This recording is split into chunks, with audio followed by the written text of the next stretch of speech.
Okay, students. The next topic we are going to deal with is sampling theorem. Okay. Before going into detail of this sampling theorem, we must know what is sampling and why this sampling process is going on. Okay. In the previous classes, we have deal with the analog signals or continuous wave signals, isn't it? So, in order to convert this analog signal into digital signal, this sampling process is very important. Hence, we are moving to this sampling concept. Okay. Nowadays, we use this digitalized world, isn't it? So, we have to convert this analog signal to digital signal. So, this sampling is very important. And this sampling theorem is very useful for signal processing. With the help of sampling theorem, a continuous time signal may be completely represented and recovered from the knowledge of samples taken uniformly. What is meant by sample? The sample is nothing but if we take a ball of rice and a few 5 to 10 small rices, then that will be a sample of rice. So we are taking a simple small unit of something is called as samples. Okay. In other words, sampling theorem provides a means for representing a continuous time signal by a discrete signal. Okay, that is, we are converting a continuous signal into a discrete or digital signals with the help of samples as a signal. There are two fundamental requirements for converting a continuous time signal into discrete time signal by sampling process. That is, the sampling theorem is nothing but we are making a continuous signal to its samples, then recovering it back from the sampling frequency is called as sampling theorem. The continuous signal is first made into digital signals, then it is recovered back if the sampling frequency is greater than or equal to the twice the frequency of message signal. That's the main condition for sampling theorem.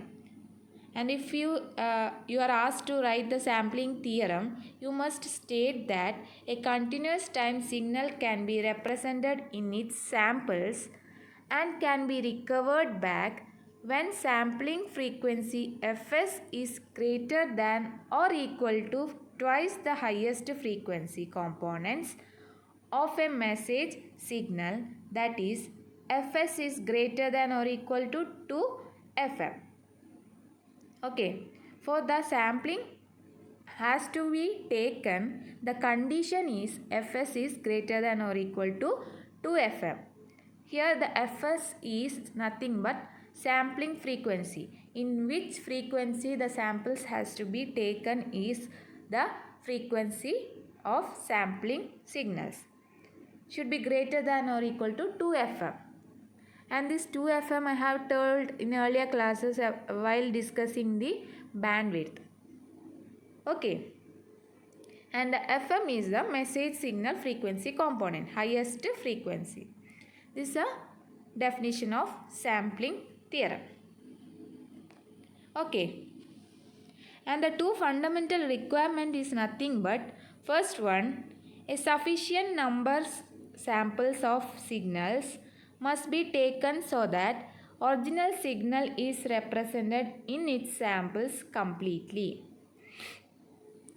For example, if we take only 2 or 3 samples for a continuous signals, then original signals can't be recovered back to its stage since the sufficient number of samples are not present.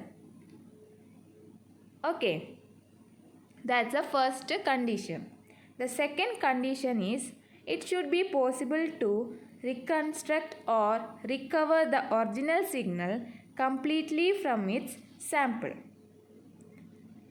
And the second is nothing but we must recover the original signal from the present samples of signal. These are the two fundamental requirements of sampling theorem. Okay. The number of samples to be taken depends on maximum signal frequency components present in the signal. Okay. And here consider a continuous time signal x of t. The spectrum of x of t is a band limited to FM frequency. The input signal or the signal which has to be sampled is continuous signal, that is x of t. Okay. The spectrum of x of t. I have told about the frequency spectrum earlier classes. What are they? They are nothing but pictorially representation of frequency component of a signal. So the spectrum of x of t is band limited to FM frequency. Its frequency is FM. Then the sampling of input signal, this continuous time signal x of t samples, can be obtained by multiplying x of t with the impulse train delta of t of period Ts. How the samples are obtained is by multiplying the original or continuous signal with a impulse train. Impulse train means its value is 1. Amplitude will be 1 and it will be a train of pulses, impulses. Okay. The diagram will be shown later. The output of the multiplier is a discrete signal called sample signals, which is represented by y of t. This way the samples are created. Okay, that is the continuous signal x of t is multiplied with a impulse train of delta of t. Then the output obtained at the multiplier will be the sampled signal y of t. See the diagram here. The first one is the continuous signal which is x of t, and downwards you can see the impulse train, that is I have told the amplitude is 1 and the same one signals are of like a train of impulse. This signal is called impulse signal. Okay, you have to draw like this only, and its a time period is Ts and it is symmetrical, and the next pulse will be at the 2 Ts, and here also minus Ts minus 2 Ts, and these two signals are multiplied in a multiplier, and the output obtained will be a sampled signal of continuous signal. The output also you can see it's in a structure of input signal x of t, but it is a sampled version of x of t, which is y of t, which is samples.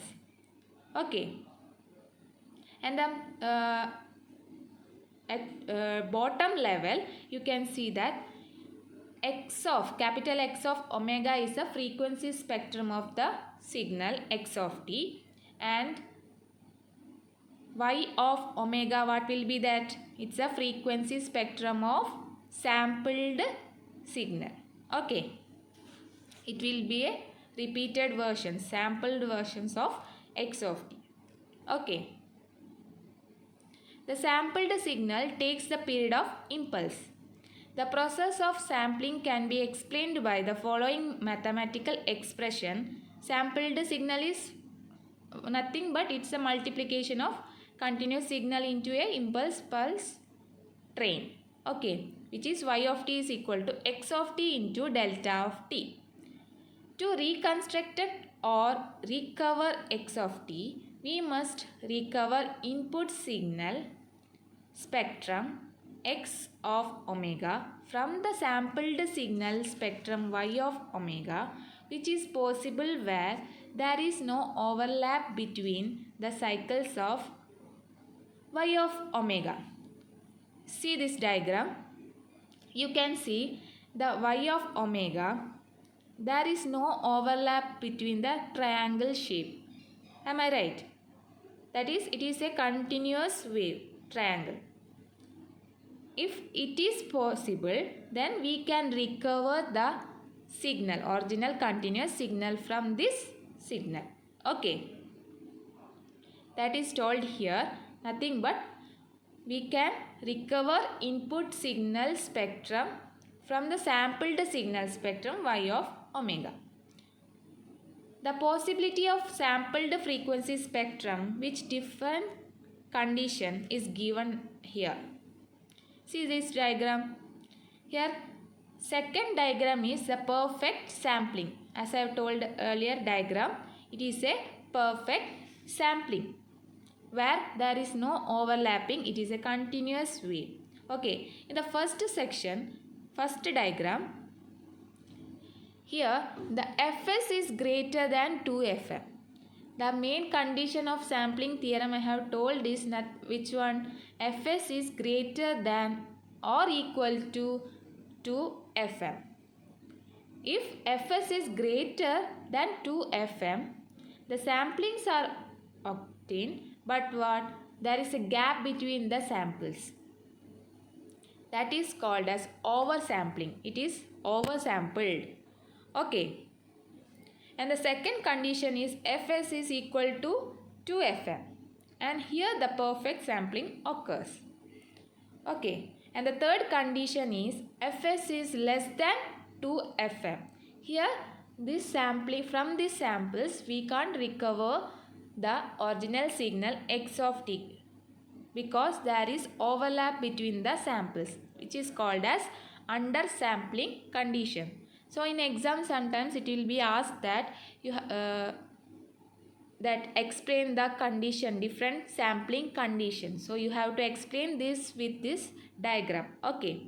So for the perfect sampling or the sampling, to recover the x of t, we have to be in note that the condition for sampling theorem is nothing but Fs is greater than or equal to 2Fm. Okay.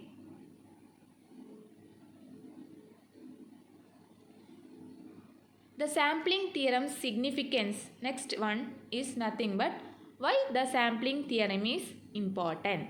Okay. There is a process called aliasing, which is nothing but when a continuous time signal appears as a discrete time signal with multiple frequency, the sampling theorem condition establishes that prevents aliasing so that continuous time signal can be reconstructed from its sampling. The aliasing is nothing but it's an overlapping of output signal. So if we convert this continuous signal into a discrete signal, there will be a overlapping between their samples while reconstructing the signal. So in order to avoid this process, this sampling theorem is very important. That is the main significance of sampling theorem, which reduces the reduces aliasing process. Okay.